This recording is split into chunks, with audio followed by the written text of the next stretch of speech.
안녕하세요. 이제 곧 학교를 떠나는 4학년입니다. 처음엔 몰랐는데 강의를 듣는 분들이 대부분 1, 2학년 후배님들이더라고요. 제가 여러 분 나이일 때는 방황을 많이 했었어서 오늘은 저희 지난 4년을 있는 그대로 되짚어 보려 합니다. 저는 원래 다니던 대학교의 전공이 마음에 들지 않아서 반수를 해서 에리카로 옮기게 됩니다. 그런데 하필 코로나가 터져서 학교 갈 일이 거의 없었어요. 그래서 수업만 대충 듣고 나머지는 게임만 주구장창 했습니다. 그렇게 흐지부지 1학년을 보내고 저는 도망치듯이 입대를 하게 됩니다. 군대를 다녀오고 이제 2학년으로 복학을 하게 됐는데 보통 복학생 버프가 있다고 하잖아요. 성적도 잘 받고 되게 열심히 하는. 근데 저는 그때 오히려 너프를 먹었는지 나이는 25인데 진짜 아무것도 하기가 싫더라고요.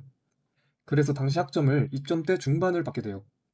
연애하고 게임하고 술 마시고 몸 키운다고 헬스장 가고 지금 생각해보면은 그냥 현실 도피를 했던 것 같아요. 그렇게 답 없이 살다가 2학기에 그나마 작은 변화가 의도치 않게 찾아왔어요. 당시 창업 캡스톤 수업을 듣는데 팀에서 제가 제일 늙었다고 강제로 팀장이 된 거예요. 그래서 제가 공부는 안 했어도 책임감은 있었어서 팀플만 열심히 했는데 어쩌다 보니 당시 창업 아이디어톤 결선까지 진출을 하게 돼요. 그때 당시 저는 남들 앞에 서는 걸 좀 많이 힘들어하는 성격이었는데 팀장이라 어쩔 수 없이 억지로 하게 됐죠. 결국 수상은 못했는데 뭔가 많은 사람들 앞에서 발표를 하니까 성취감이 많이 들었던 기억이 나요. 그 용기로 지인이 부탁한 정삼이 밴드 동아리에 보컬 대타로 무대에도 서보게 됩니다. 학점은 여전히 낮았고 노는 게 좋았지만 못하던 걸 부딪혀보며 자존감을 조금씩 찾았던 시기였습니다. 이때 경험으로 후에 비슷한 상황을 계속 도전하게 돼요. 하나, 둘, 셋. 이승은 언제나 하나. 다행히 3학년이 되고 정신을 조금 차렸습니다. 이때까지 싸지는 똥을 치우려고 지금까지도 재수강을 하고 있는데요. 다만 이때도 수업 말고는 딱히 뭘 더 하진 않았어서 스스로 답답함과 불만을 많이 느꼈습니다. 이때도 창업 캐스톤을 수강을 했는데 이때는 창업 메이커 톤에서 2등을 수상했고 이를 계기로 기획과 창업에 관심이 생기게 돼요. 그래서 학기 말에는 카카오 임팩트 챌린지라는 새로 생긴 교내 프로그램 1기에 지원해 합격하게 됩니다. 그렇게 여름방학 때 참가한 카카오 캠프에서 제가 낸 기획으로 얼떨결에 3등을 하게 됩니다. 3등까지만 프로젝트를 구체화할 기회를 줬는데 그 안에 들게 된 거죠. 이러한 기획 관련된 부분들에서 조금씩 성과가 나는 걸 보니 재미도 있고 내가 재능이 있나? 이런 생각을 하게 되었던 것 같아요. 다만 방학 끝 무렵엔 1년을 교제 중이었던 여자친구와 헤어지게 됩니다. 헤어지고 나니 너무 힘들어서 생각을 안 하려고 오히려 엄청 열심히 살기 시작하게 된 계기가 돼요. 덕분에 3학년 2학기는 제 대학 생활 중 가장 힘들었던 시기가 됩니다. 기획만으로 진로를 준비하기엔 리스크가 크다고 판단해서 연합동아리인 UMC에 들어가 백엔드 개발 공부를 시작했고 동시에 카카오 프로젝트, 졸업 캐스톤까지 병행하느라 정신이 없었습니다. 특히 카카오 프로젝트는 팀원 문제로 팀장이었던 제가 거의 대부분의 일을 떠안게 돼요. 유학생 버스킹 행사를 기획했는데 공간 대여, 홍보, 섭외, 조명, 장비 관리 등 행사 전반적인 부분을 혼자 다 해야 했어요.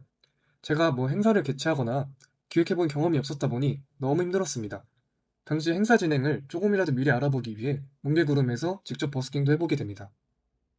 말해줘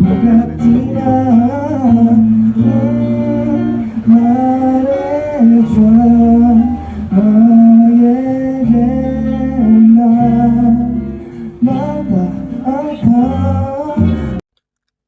겨울방학 때는 UMC에서 처음으로 웹 프로젝트를 2달간 진행하게 됩니다. 4학년이 되니 신기하게도 지난 경험들이 연결이 되더라고요. 기획, 개발, 외국인 행사 경험이 모여서 외국인 대상 창업을 시도해보게 됩니다. 그래서 창업팀을 만들어 여러 공모전 수상, 교내 창업과제 선정 등 여러 성과를 내게 됩니다. 창업 활동 말고는 UMC를 한 번 더 진행했고 동시에 졸업 캡스톤을 병행하게 됩니다. 마지막으로 3학년 2학기에 뭉게구름 정기공연 오디션에서 떨어졌던 팀원들과 다시 한번 도전해서 이번에는 함께 밴드 공연을 하게 됩니다. 여름방학 때도 어김없이 다시 UMC 프로젝트를 진행했습니다. 그리고 마지막 학기인 지금 현실적으로 창업보다는 취업이라 판단하여 개발자로 진로를 굳혔습니다. 자격증을 따고 코딩 테스트를 준비하고 가장 단조롭지만 치열하게 보내고 있어요. 개발 역량이 살짝 아쉽다고 생각해서 조금 더 취준을 하기 위해 삼성 교육기관인 사피에 지원했고 다행히 코딩 테스트를 통과해서 다음 주에 최종 면접을 앞두고 있습니다. 돌이켜보면 방황하던 시절도 미친 듯이 고생하던 시절도 버릴 시간 하나도 없었던 것 같아요. 그때는 망했다고 생각을 했는데 지나고 보니까 그것들이 다 도움이 되었으니까요. 비록 저는 모범생은 아니었지만 상황마다 하고 싶은 걸 하면서 대학 생활만큼은 후회 없이 즐긴 것 같습니다. 결론은 그냥 하고 싶은 거 있으면 쪽팔려 하지 말고 그냥 저질러 보면 좋지 않을까 생각합니다. 이상 저의 4년 기록을 마치겠습니다. 감사합니다.